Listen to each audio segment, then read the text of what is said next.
I'll be painting sometimes, and people say, "What are you doing?" I'll say, "Just watch." But you know, it's kind of an experiment. Every painting is an experiment for me. I learn something from every one I do.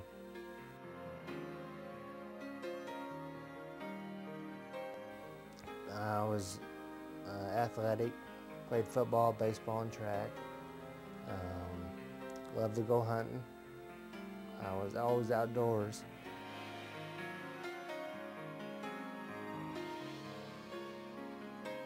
June 25th, 1995, and it was on a Sunday. I went to the lake that day, jet skiing, came home, and it was about 9 o'clock at night.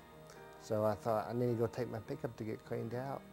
So I took my truck to my buddy's shop and vacuumed it out and everything, and he was like, you want to take the Blue Bomber out for a ride? I said, "What's the Blue Bomber?" He said, "Well, it was a 68 or something, a Grand Sport." We all just kind of cruised town, and then we went cruising some more and went out by the lake, and there was this carnival out there. And I had a good friend I went to high school with, and his dad's a paraplegic, paralyzed from the waist down. So I got out, and we all got out, and we're walking around the carnival, and the last thing I remember was I went up to Greg Foster, which is my friend's dad that's paralyzed, and I shook his hand, and I got back in that car. And that's the last thing that I remember physically being able to do.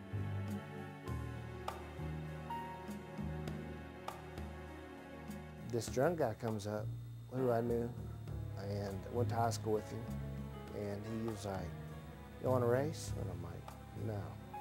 I said, "Don't do it." I said, "Don't do it, buddy. It's not worth it." And he was like, "Well, come on. Don't be a chicken. Race us." I said, "Man, he's plastered. It's not worth it." And he just took off down the highway. The next thing I knew, Buddy took off after him. And I said, "Just slow down." I said, "Somebody's gonna get hurt." Last thing I remember, or I can still see it in my eyes, was going through the ditch, dust everywhere, and just the impact. And all of a sudden the car stops, and I hear Sarah yelling, and dust everywhere. And Buddy, he wasn't in the car no more, and I was just laying there, and tried to get up, and I couldn't move. I could barely breathe, and I thought, I'm paralyzed.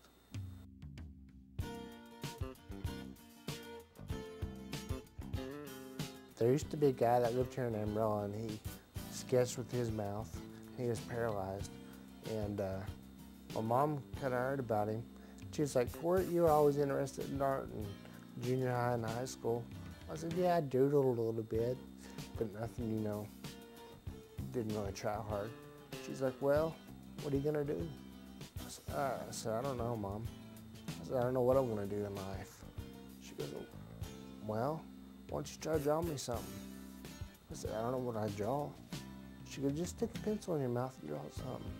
So I said, "Well, I gotta get a setup first." So I went to the local hobby store, bought a table and an easel and some pencils. And so my uncle worked for me, took care of me, made me a mouthpiece. So I did that, and went in the garage one day and I saw WD-40 cans sitting on the, over there on the table, and I thought, I'll try to draw that with my mouth. So I did, and I tried to draw it a little bit, and it took me probably about an hour, because I didn't know what I was doing. You have to learn to adapt.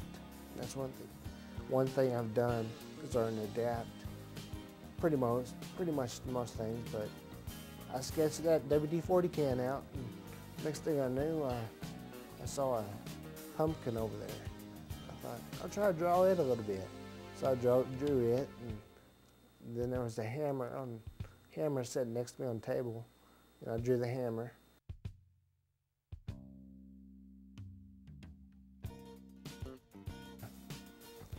sketched for quite a while, for probably about a year, and then Mom came to me and said, Court, why don't you try to paint?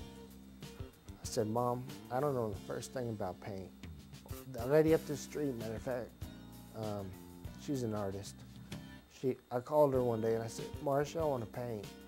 She goes, you do? She goes, that's terrific. I said, will you help me? She goes, well, I don't know what to do. I said, just kind of give me some insight. She goes, you tell me what colors to mix and I'll mix them.